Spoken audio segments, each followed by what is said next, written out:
Hello everyone, welcome to sleepy classes. Guys hopefully आप अपने घर में सब अच्छे होंगे। तो गाइस अच्छे रहिए, ध्यान रखिए अपना।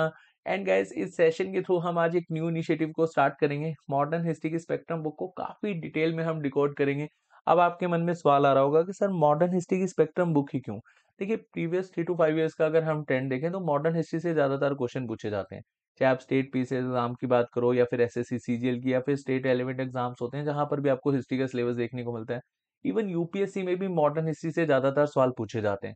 और स्पेक्ट्रम बुक अपने आप में बेस्ट कंपाइलेशन है मॉडर्न हिस्ट्री के पॉइंट ऑफ व्यू से। तो मॉर्निंग स्लॉट में तो हम कंसेप्ट क्लियर करेंगे स्पेक्ट्रम सीरीज के थ्रू, और सेम टॉपिक से हम क्वेश्चन डिस्कस करेंगे इवनिंग स्लॉट में घटना चक्कर में। तो आपकी रिवीजन भी साथ साथ हो पाएगी और एक आपको एज भी देगा आपके एग्जाम में हिस्ट्री को काफी अच्छा करने के लिए। तो चलिए सेशन को स्टार्ट करते हैं। और आज का जो हमारा पहला सेशन है, advent of Europeans in India. अब हमारे भारत में बहुत सारी यूरोपियन कंपनीज आई थी और इस सेशन में सिर्फ हम जानेंगे पुर्तगीज के बारे में। और कौन कौन सी कंपनीज आई थी 1498 में? सबसे पहले पुर्तगीज ही आए थे। याद करना बहुत आसान है। वास्को डी गामा ने हमारे प्यारे भारत को डिस्कवर करा था 1498 में। हालांकि भारत की एग्जिस्टेंस बहुत पहले से है, लेकिन मॉडर्न हिस्ट्री के पॉइंट ऑफ व्यू से या फिर हम ऐसा समझे कि यूरोपियंस का आगमन हमारे भारत में कब हुआ था, 1498 में, जब रूट सारे के सारे ब्लॉक कर दिए गए थे। अभी हम डिटेल में डिस्कस करेंगे तो आपको यहाँ पर क्लियर हो जाएगा। तो देन सेकेंड यूरोपियन कंपनी आई थी ब्रिटिश ईस्ट इंडिया कंपनी 1600 में। उसके बाद डच ईस्ट इंडिया कंपनी 1602 में। उसके बाद डेनिश 1616 में। और then French East India Company 1664 में। और उसके बाद स्वीडिश आए थे 1731 में। अब सभी कंपनीज का मोटिव हम डिस्कस करेंगे और किस तरह से अपने आप को ये स्टैब्लिश कर पाए थे। बहुत सारी कंपनीज अपने आप को स्टैब्लिश कर भी नहीं पाई थी। तो हम जब डिटेल में डिस्कस करेंगे तो आपको क्लियर हो जाएगा। अब एक बार हम मैप में जान लेते हैं कि यूरोप कहाँ पर है और हमारा प्यारा भारत कहाँ पर है। और देन हम थोड़ा सा मेडल हिस्ट्री की बात करेंगे, तभी आपको क्लियर हो पाएगा कि यूरोपियन कंपनीज हमारे भारत में क्यों आना चाहती थी। अब देखिए यहाँ पर सबसे पहले हम बात करेंगे रोमन एम्पायर की। अब रोमन एम्पायर कोलैप्स कर जाता है 5th सेंचुरी के आसपास। और देन जो ये वाला रीजन है एशिया माइनर, जो प्रेजेंट डे टर्की वाला रीजन है, यहाँ पर रोमन एम्पायर रूल करता है। और यूरोप और एशिया आपस में कनेक्ट करते थे वाया सिल्क रूट। अब ये सिल्क रूट ब्लॉक हो जाता है। अब उसके बाद बेंजेंटाइन अंपायर जब रूल करता है और देन ओटोमन अंपायर रूल करता है, तो बेसिकली यूरोप और एशिया आपस में कनेक्ट करते हैं वाया अरेबियंस, मतलब अरेबियन मर्चेंट्स यहाँ पर एशिया से सामान खरीदते हैं और देन यूरोप में जाकर बेच देते हैं। और इससे यूरोप जो कंट्रीज थी, यूरोपियन कंट्रीज थी, उनको काफी ज्यादा नुकसान हो रहा था। अब एक तो पहले डायरेक्ट यहाँ पर ट्रेड कर रहे हैं वाया सिल्क रूट। अब जैसे ही सिल्क रूट ब्लॉक हो जाता है, उसके बाद यूरोपियन कंट्रीज को काफी ज्यादा नुकसान उठाना पड़ता है, क्योंकि जो अरेबियन मर्चेंट्स से काफी ज्यादा मुनाफा कमा रहे थे। आप एग्जाम्पल के थ्रू समझ सकते हैं। मान लो कि अरेबियन मर्चेंट्स ने इंडिया से कोई 10 रुपए का सामान खरीदा और यूरोप में जाकर 100 रुपए का बेच दिया। तो एक टाइम पर आकर जो यूरोप की इकोनॉमी है वो वीक पड़ जाएगी और धीरे धीरे क्या पता इकोनॉमी कोलैप्स कर जाए। और यहाँ पर इसी वजह से जो यूरोपियन कंपनीज थी, यूरोपियन कंट्रीज थी, वो चाहती थी कि वो एशिया के साथ डायरेक्ट ट्रेड करे। और सबसे पहले जो एफर्ट्स करे गए थे 1457 में प्रिंस हेनरी के द्वारा करे गए थे। हालांकि इंडिया तक तो नहीं पहुंच पाए थे, लेकिन एक रूट डिसाइड कर दिया था प्रिंस हेनरी ने। इनको प्रिंस हेनरी द नेविगेटर भी कहा जाता है। अब यहाँ पर 1450s के अराउंड जो यूरोप है ना, ये काफी ज्यादा डेवलप कर रहा था। यहाँ पर हमें न्यू क्रॉप पैटर्न देखने को मिल रहा था, मतलब एग्रियन मार्केट यहाँ पर काफी ग्रो कर रही थी, शिप मार्केट काफी ग्रो कर रही थी। और एक ये भी रीजन था कि यूरोप चाहता था कि हम डायरेक्ट ही इंडिया तक या फिर इंडिया के आसपास वाले रीजन तक पहुंच जाएं, जहां पर बेसिकली यूरोपियन को मसालाज मिल जाएं, सिल्क मिल जाए, प्रीशियस मेटल मिल जाए। तो ये एक रीजन था।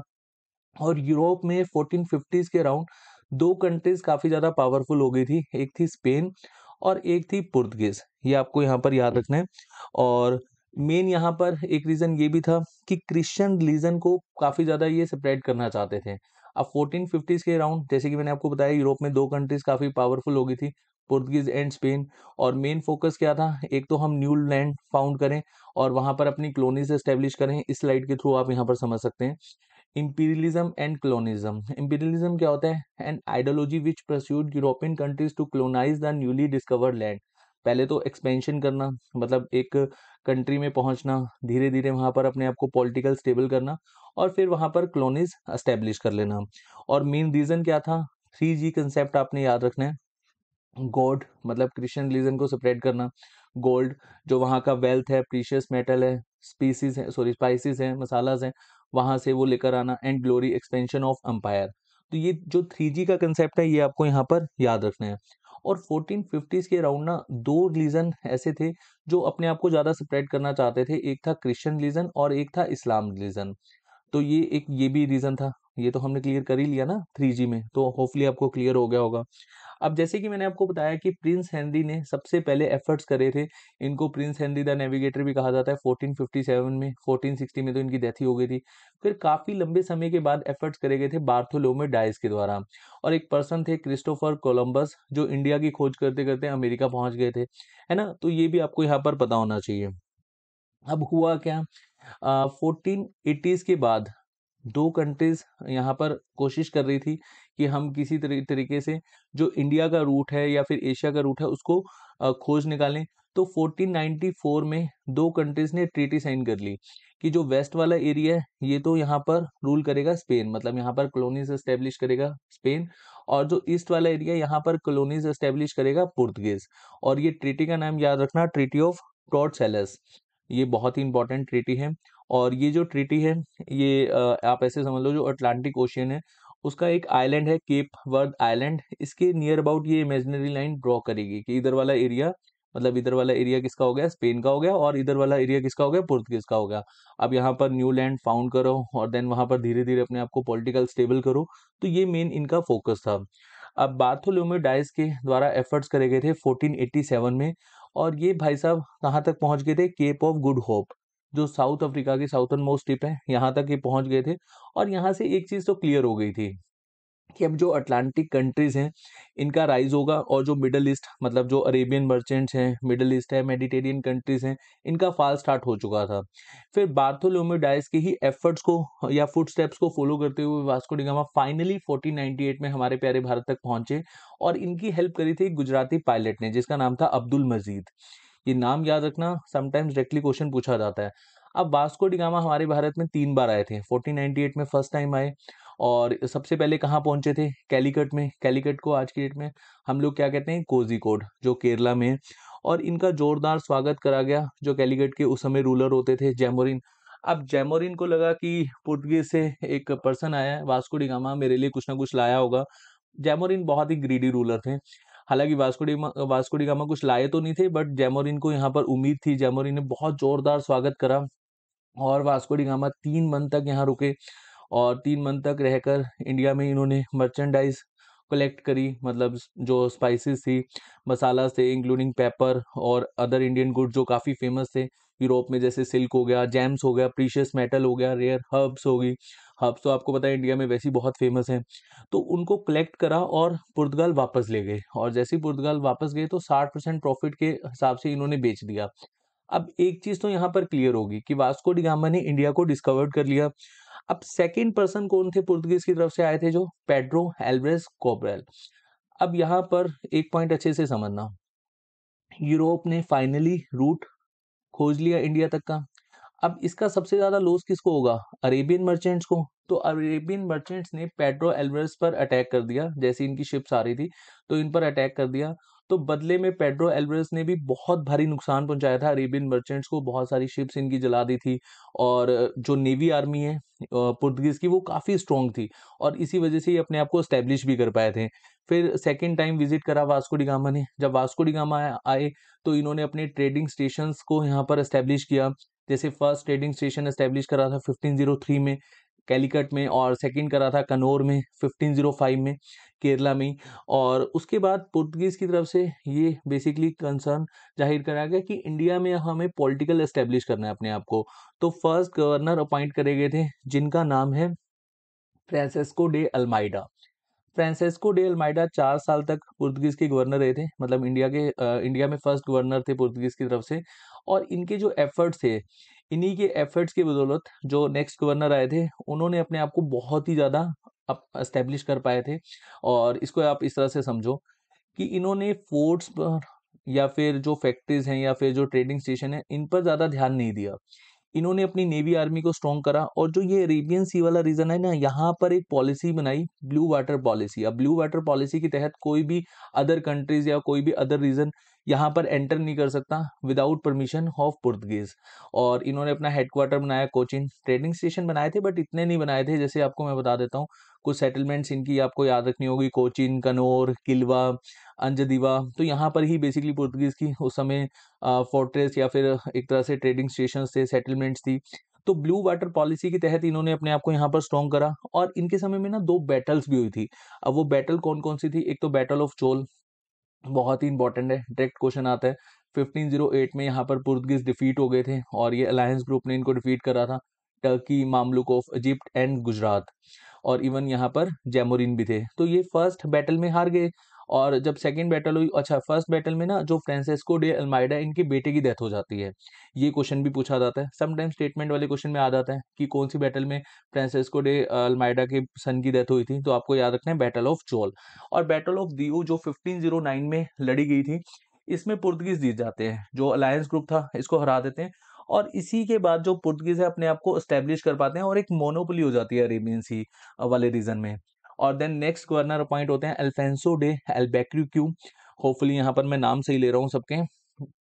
तो देखिए 6 साल के टेन्योर में ये भाई साहब अपने आप को बहुत ही जबरदस्त तरीके से एस्टेब्लिश करते हैं और इनको रियल गवर्नर भी कहा जाता है। अब इन्होंने सबसे पहले तो 1510 में बीजापुर के सुल्तान जो आदिल शाह थे उनसे गोवा वाला रीजन जीत लिया।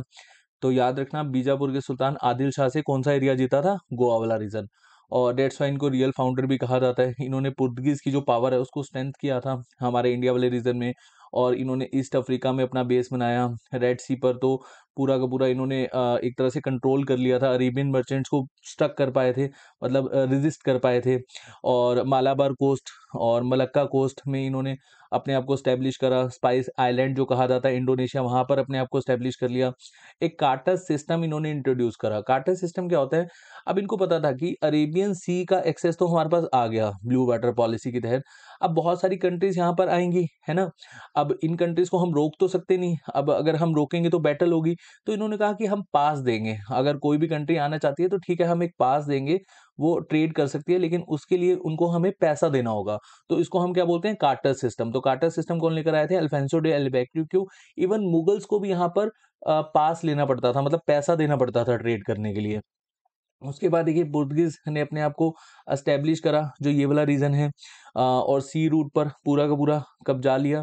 और देन ये अल्फेंसो डे एल्बेक्युक्यू जो पुर्तगीज मैन है उनको एक तरह से एनकरेज करते थे कि आप इंडियन वुमेन से शादी करो, और अगर शादी होगी तो ऑब्वियसली यहाँ पर जो क्रिश्चियन रिलीजन है वो स्प्रेड होगा। अब यहाँ पर कंसेप्ट हमारे इंडिया में भी तो अभी यही है ना, कि अगर कोई मेल पर्सन है उसकी कास्ट ही फॉलो करी जाती है आफ्टर मैरिज। तो यही बेसिकली रीजन था अल्फेंसो डे एल्बेक्युक्यू का, कि इन्होंने पुर्तगीज के जो मैन है उनको एनकरेज करा कि आप इंडियन वुमेन से शादी करो, इससे भी क्रिश्चियन रिलीजन यहाँ पर फैलेगा। और ये पॉइंट तो मैं आपको बता ही चुका हूँ, बीजापुर के सुल्तान आदिल शाह से गोवा जीत लिया। फिर Goa become the first territory जो पुर्तगीज के कब्जे में आ गई। और धीरे धीरे 1530 में खैर इसको कैपिटल बनाया गया था, अभी नहीं। और फर्स्ट यूरोपियंस थे जिन्होंने सती प्रथा को बैन करा था, अल्फेंसो डे एल्बेक्युक्यू। ये क्वेश्चन भी पूछा जाता है। उसके बाद इन्होंने भटकल वाला रीजन कब्जा लिया जो कर्नाटका में है, कृष्णा देवराय से। और अल्बेक्युक्यू ने एस्टेब्लिश करा था पुर्तगीज सेटलमेंट दमन, सालसेट, बॉम्बे, और उसके बाद सैंथोम जो near about Madras, and Hooghly. Hooghly कहाँ पर है, बंगाल में। अब नेक्स्ट गवर्नर आते हैं नीनो दा कुन्हा। अब नीनो दा कुन्हा का जो टेन्योर है 1529 से लेकर 1538 के बीच में था। इस समय में जो पुर्तगीज की कैपिटल है वो शिफ्ट करेगी थी कोचीन टू गोवा। ये क्वेश्चन बहुत बार एग्जाम में आ चुका है। और इन्होंने ही फर्स्टली अटेम्प्ट करा था कि पुर्तगीज अपने आप को बंगाल वाले रीजन में भी स्टैब्लिश कर पाए। हुगली में इन्होंने अपनी पावर को अच्छे से स्टैब्लिश करने का प्रयास किया। एंड देन उसके बाद जो पुर्तगीज हैं, जो बाकी के गवर्नर हैं वो इतने इंपॉर्टेंट है नहीं।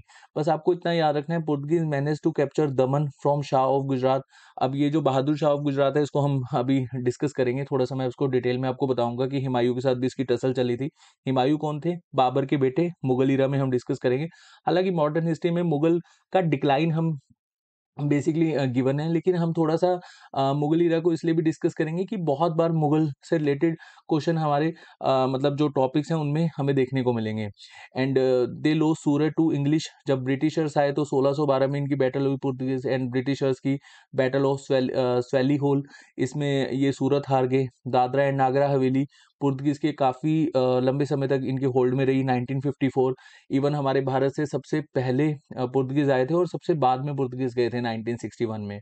एंड पुर्तगीज को मेनली हराया कौन सी कंपनी ने था, डच ईस्ट इंडिया कंपनी ने।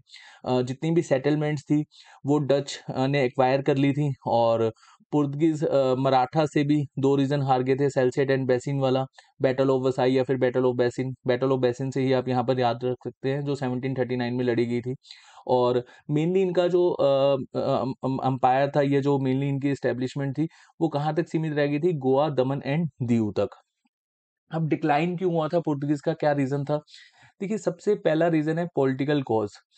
अब पॉलिटिकल कॉज मतलब यहाँ पर जो सक्सेसर्स थे, पुर्तगाल में जो सक्सेसर्स थे वो ज्यादातर स्ट्रांग नहीं थे, वीक थे। डेट्स वाई इंडिया में भी अपने आप को स्टेबल नहीं कर पा रहे थे, and due to low payment of salary. अब यहाँ पर जितने भी गवर्नर को अपॉइंट करा जाता था, बहुत कम सैलरी थी। अब गवर्नर क्या करते थे, करप्शन करते थे, और बहुत ही भयंकर करप्शन होता था यहाँ पर। इस वजह से जो पुर्तगीज अपने आप को स्टैब्लिश नहीं कर पा रहे थे। एंड डिस्कवरी ऑफ ब्राजील, जब ब्राजील की डिस्कवरी करी तो ये इसी में उलझ के रह गए, सारा वेल्थ वहीं लगा दिया अपना। एंड अटैचमेंट टू स्पेन, जब स्पेन के साथ अटैच्ड हुआ पुर्तगाल, तो उसके बाद भी कहीं ना कहीं जो पावर है वो इंडिया में भी उसका हमें असर देखने को मिल रहा था। इवन पुर्तगाल में तो देखने को मिल ही रहा था, जैसे कि मैंने आपको बताया पॉलिटिकल कॉज। जब वीक सक्सेसर्स होंगे तो उसके बाद किस तरह से ही अपने आप को ये एस्टेब्लिश कर पाएंगे दूसरे रीजन में। और फिर एरिस्टोक्रेटिक डोमिनियंस, मतलब यहाँ पर एरिस्टोक्रेट जो थे उनका डोमिनियंस हमें ज्यादा देखने को मिलता था। Rise of other naval powers, अगर एक टाइम में पुर्तगीज की नेवल पावर स्ट्रांग है तो फिर आने वाले टाइम में अदर कंपनीज की भी तो नेवल पावर स्ट्रांग होंगी। तो फिर इनके बीच में बैटल्स होती थी, काफी भारी नुकसान उठाना पड़ता था। एंड नेवल पावर में ज्यादा पैसा खर्च होता है कंपैरेटिवली, अगर हम अदर आर्मी की बात करें। उसके बाद रिलीजियस कन्वर्जन, मेन फोकस क्या था कि क्रिश्चियन रिलीजन को सेपरेट करना। अब देखो, मैंने आपको बताया था ना कि इस्लाम और क्रिश्चियन उस समय काफी ऑर्थोडॉक्स होते थे, और इनका मेन फोकस का क्या था कि ज्यादा से ज्यादा अपने जो रिलीजन है उसको सेपरेट करना। तो ये भी एक बहुत बड़ा रीजन था कि रिलीजियस कन्वर्जन ये बहुत ज्यादा करवाते थे। बैप्टिज्म एक टेक्निक है, उसके थ्रू भी रिलीजन को ये कन्वर्ट करवाते थे। बैप्टिज्म को आप इस तरह से समझ सकते हो, जैसे मान लो कि कोई पर्सन है, लेट अस सपोज कि एक हिंदू पर्सन है, और यहाँ पर जो क्रिश्चियन मिशनरीज होंगे वो बेसिकली कोई ना कोई अपने हाथ में जैसे लिक्विड लेंगे और इस पर लिक्विड डालेंगे और ये कन्वर्ट हो जाएगा, मतलब हिंदू से क्रिश्चियन रिलीजन कन्वर्ट हो जाएगा। जैसे गंगा जल का कंसेप्ट आप यहाँ पर कंसिडर कर सकते हैं। तो ये कुछ टेक्निक्स हैं, बैप्टिज्म टेक्निक, उसके थ्रू कन्वर्जन करवाया जाता था। और देन पुर्तगीज का कंट्रीब्यूशन क्या रहा है हमारे प्यारे भारत में? देखो, कल्टीवेशन ऑफ तंबाकू। तंबाकू आज की डेट में सबसे ज्यादा कहाँ पर कल्टीवेशन होता है, और ये आपको यहाँ पर बता देता हूँ मैं। वैसे तो खैर इस टॉपिक में उसका ऐसा कोई लिंक नहीं है।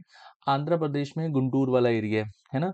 तो सबसे पहले तंबाकू का कल्टीवेशन किसने स्टार्ट करा था? पुर्तगीज ने। पोटैटो, पाइनएप्पल, चिलीज और टोमेटो, और मतलब एक तरह से एडवांस क्रॉप्स यहाँ पर, या वैरायटी ऑफ क्रॉप्स को बेटर करा था। एंड कैशू को इंट्रोड्यूस करा था पुर्तगीज ने। बेटर वैरायटीज ऑफ कोकोनट ये भी इंट्रोड्यूस करा था पुर्तगीज ने।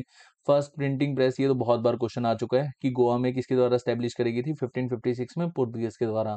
First scientific work on Indian medical plant, ये भी किसके द्वारा स्टैब्लिश करा गया था? पुर्तगीज के द्वारा। और मैरीटाइम पावर तो मैं आपको बता ही चुका हूँ, पुर्तगीज की काफी स्ट्रांग हुआ करती थी।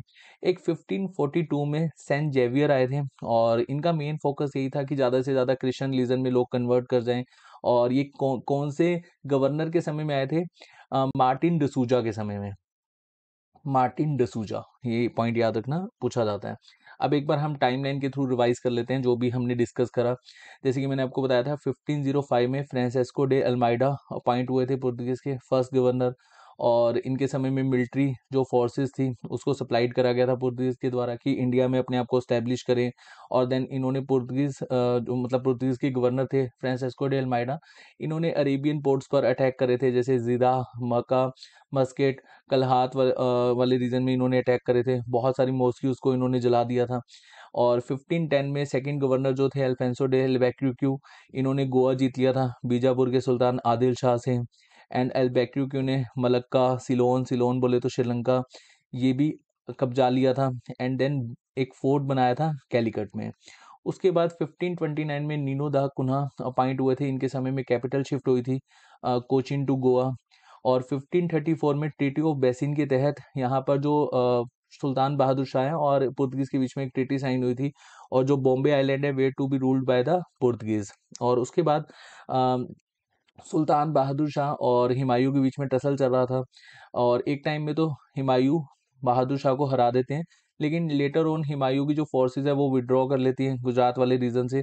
सुल्तान बहादुर शाह फिर से रिगेन कर लेते हैं अपना वाला जो रीजन था इनका, गुजरात वाला रीजन। और जो रिलेशन है सुल्तान बहादुर शाह और पुर्तगीज के बीच में पहले तो सही होते हैं, लेकिन बाद में रिलेशन बिगड़ जाते हैं, और इसी के चलते हुए जो सुल्तान बहादुर शाह हैं उनको पुर्तगीज मार देते हैं। इवन इनकी जो डेड बॉडी है उसको अरेबियन सी में घेर देते हैं। और उसके बाद यहाँ पर आपको याद रखना है 1538 में इन्होंने दीव को सीज कर लिया, 1559 में दमन को कैप्चर कर लिया, 1579 में बहुत सारे क्रिश्चियन मिशनरीज आए। इवन ये चाहते थे कि अकबर को भी ये क्रिश्चियन रिलीजन में कन्वर्ट करवा दे। अब देखो कंसेप्ट क्या होता था कि अगर एक राजा कन्वर्ट कर लेता था ना, कोई भी रिलीजन को फॉलो करता था, तो जो उस समय जनता होती थी, जो उस समय अंपायर में जनता होती थी, वो भी राजा की पॉइंट ऑफ व्यू से उसकी जो फिलोसफी है उसको फॉलो करती थी। जैसे हम पहले भी एंशियंट में पढ़ते थे, अशोका ने बुद्धिज्म को अपनाया तो बहुत सारे लोगों ने बुद्धिज्म को अपना लिया अशोका के कहने पे। तो इस तरह से आप यहाँ पर समझ सकते हैं। 1596 में Dutch expelled the Portuguese from south east Asia. तो डच ने पुर्तगीज को एक्सपेल्ड करना स्टार्ट कर दिया। 1612 में पुर्तगीज सूरत हार गए थे, ये तो हमने अभी डिस्कस किया ही था। 1661 में जो ब्रिटिशर्स के जो ब्रिटेन के किंग थे चार्ल्स सेकेंड, उनकी शादी हुई थी जो पुर्तगीज किंग की सिस्टर थी कैथरीन ऑफ ब्रगेंजा उनके साथ, और देन पुर्तगीज की तरफ से एज अ डाउरी गिफ्ट करा गया था बॉम्बे। और लेटर ऑन जो चार्ल्स सेकेंड थे उन्होंने ब्रिटिश ईस्ट इंडिया कंपनी को इसको लीज पर दे दिया था। तो यहाँ पर भी पुर्तगीज काफी वीक हो गए थे। और 1663 में Portuguese power began to decline, जैसे कि मैंने आपको बताया डच सारे के सारे इनके एरियाज जीत रहे हैं, और फिर इनका जो basically British East India Company को इन्होंने मेन एरिया ही एज अ डावरी गिफ्ट दे दिया। फिर 1739 में मराठास ने 2 एरिया इनसे ले लिए, बैटल ऑफ बासिन के बाद बासिन, और मैंने आपको बताया था। और उसके बाद जो परमानेंट पुर्तगीज ऑक्यूपेशन था ये चला तो 1961 तक, लेकिन बहुत ही लिमिटेड एरिया में सीमित हो गया था, जैसे गोवा, दमन and Diu and Dadra and Nagar Haveli.